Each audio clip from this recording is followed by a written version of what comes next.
Naam, habari ndugu mtazamaji wa World Trending TV. Engineer Hersi Said na rais wa klabu ya Young African atakuwa ni mmoja kati ya miongoni mwa wale watakaowavesha medali washindi, mshindi wa kwanza na mshindi wa pili katika mashindano ya ligi ya shirikisho barani Afrika, ambao washindi hao watakuwa kati ya Simba Sports Club lakini RS Berkane kutokea pale nchini Morocco. Mashabiki wa klabu ya Young African wanasema hizi ni dharau kubwa sana klabu ya Young African tunaoneshewa, ingawaje sio dharau mbaya, lakini kwa sisi kama mashabiki tunaona ni dharau kubwa sana, kwa sababu tulikuwa tunaona medali ni kitu kikubwa sana katika hatua ambayo sisi tulifikia msimu uliopita, na tukawatambia sana mashabiki wa Simba kuwa sisi tuna medali za kafu, ninyi mna nini?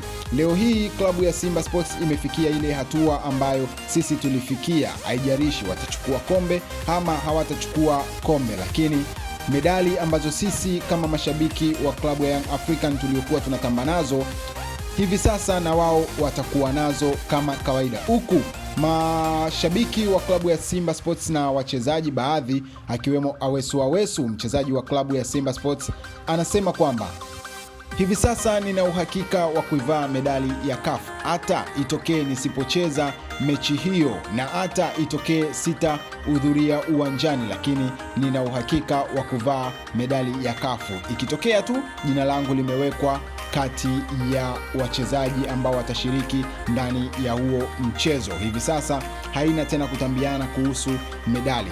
Klabu ya Young African na mashabiki wake wote wamekuwa ni kwenye mfadhaiko mkubwa sana baada ya kusikia Engineer Hersi Said atakuwa miongoni mwa wale watakaowavesha medali washindi, mshindi wa kwanza na mshindi wa pili wa ligi ya shirikisho barani Afrika. Huku klabu ya Simba inasema tunatamani sana hiyo siku ifike kwa ajili ya kuwaoshea waasimu wetu, kuwaoshea wapinzani wetu kile ambacho wao walikuwa wanatamba nacho, sasa na sisi tutakuwa nacho muda si mrefu. Labda tu itokee mechi hiyo imeahirishwa na haitachezeka tena maisha.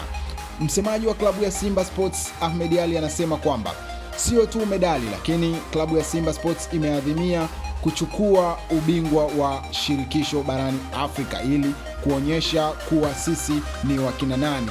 Ndugu zetu upande wa pili walishindwa kufanya hivyo, lakini sisi tunataka tuwaoneshe tuna uwezo kiasi gani na sisi sio wa kufananishwa nao. Ndugu mtazamaji wa World Trending TV, hii ni TV yako pendwa na kusogezea habari za michezo, siasa, burudani na habari za kijamii kila siku. Kama ndio mara kwa kwanza unaungana nasi, haujachelewa, gusa neno subscribe ili uwe wa kwanza kupokea habari na taarifa zote ambazo tunazifanya kila siku. Endelea kutufuatilia kwa taarifa moto moto.